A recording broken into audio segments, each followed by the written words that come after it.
Now, it's hard to believe that it's 25 years since Stones in His Pockets, the Mary Jones play, was first produced. It's back.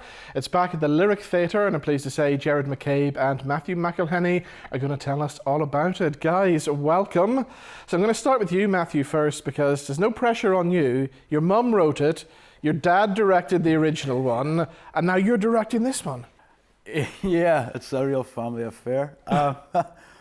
Well, I mean, it's been part of the furniture of my life, you know, growing up, Stones in His Pockets, and we got the opportunity to do it last year at the Barn Theatre in the Cotswolds, which is a really exciting new theatre, and they've got kind of state-of-the-art, all the kits. So what we'd felt it was in the interim, you know, those 25 years that had passed, is that Stones had become a bit stale, and we kind of wanted to do it again, but we wanted to reinvigorate it and refresh it. So we've worked with the Barn to create a kind of whole AV element to it, and we've brought it right up to date in terms of the setting.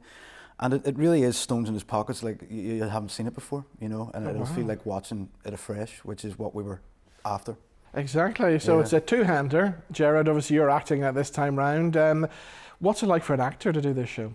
It's really daunting, actually. Whenever I was asked to do it, I first of all went to Matthew and says, if you're doing this, get me in. But when you remember the first time around, it was Connell Hill won the Olivier for it, and Sean Campion was so physical, so amazing in it, that when you start doing, you realise what you've actually got yourself into.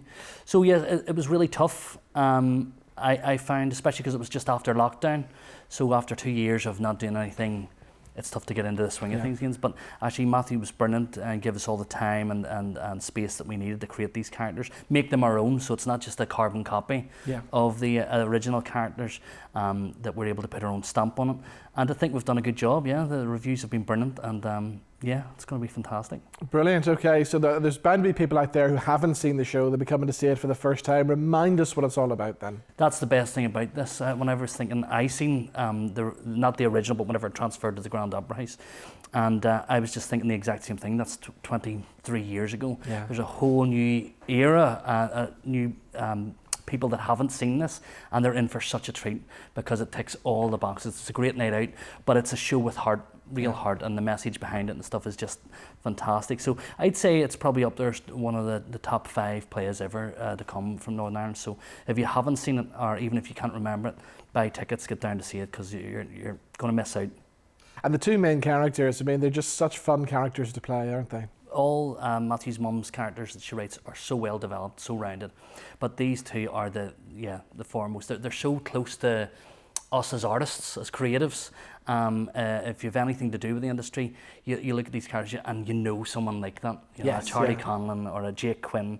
They're everywhere in life. You'll know people like this in your street. Yeah. Do you know what I mean? So you're going watching, that reminds me of there's always one Clampett in every family, sort of thing. It's 2 extras on a film set, and Hollywood comes to take over this little village in rural County Kerry, and it's the collision of worlds. And it's the premise being, well, the extras become the stars and the stars become the extras, and it's real feel good, but it's a tragic comedy as well, so it's got a tragedy at its heart, but it's about how these 2 guys overcome. So that's a kind of a brief kind of synopsis of what they're in store for them. We have the film people coming across the land. Do we not have a right to tell our story the way we want to tell it? To film the quiet valley. And those stars will become the extras, and the extras will become the stars.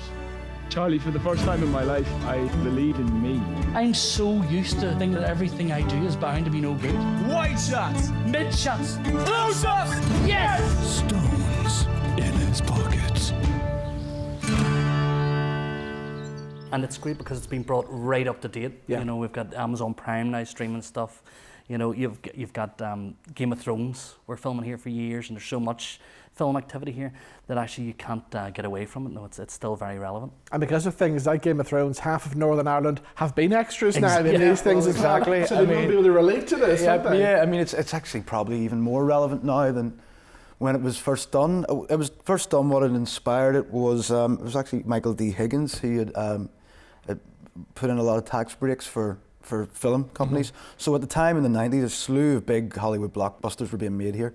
So that was the context in which it's written. But since then, Northern Ireland's growth industry is a film industry, and it feels like now is even more relevant because, as you say, half the country's been on a film set. So what about your mum and dad? How much input have they had into this then? Very little. I mean, she was. Well, none. I think great. She feels like the work has been. But from her point of view, she wrote the play. The work's been done. We've taken a bit of leeway to bring it up to date. For example, we've and just find humour wherever we can. We have by putting the movies up on the stage. There's a whole AV element. So we've filmed a lot of different faces to put up on this screen, and that means that we can. The movie that's being shot in the play, we can actually run that alongside the action. Oh, wow. So we can juxtapose the film that they're making in the play against the play itself, and then you get a real sense of the irony of Hollywood trying to romanticize Ireland and the real Ireland. Yeah, you know. So it as a concept, it actually really works.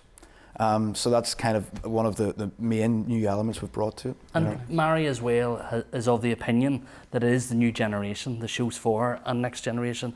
And she was always saying to yourself and me that yous are the ones, you need to make it now of its time and a new version. I think, you know, with because it's her most successful work, and I think it's, you know, it happens with a lot of artists and songwriters and things, you know, they get a bit fed up with their most successful works. I think she was starting to feel that way a bit with Stones in His Pockets. So I think for her this is great to see it done in this way. And with the AV stuff, it is like watching it all over again. It's like something completely new. You know, you're going, this is crazy. This is just how far it's come. You know. Yeah, Gerard, always good to get back on the lyric stage. Fantastic, yeah, and especially in the play that inspired me to become an actor. You know, as I say, when I was back in Belfast Met, or Biffy as it was then, I was studying it, but it wasn't until my mum took me to the Opera House to see that, and I seen Sean and Conleth, and I went, that's what I want to do. I want to be able to be as good as that. How do I do that? Yeah. And then 25 years later, I'm hopefully of that standard now. And no better place to bring it home to the lyric. You know, that's where it started out. And I think the audiences are in for a real treat. Okay, give us all the important info. When does it open? 7th of June it starts. All right, and again, for people who haven't seen it first time around, they gotta come and see it, don't they? Main stage at the Lyric. Come see it or you'll miss out. All right, guys, the best of luck with the run. Fantastic. Thanks, Rob. Cheers.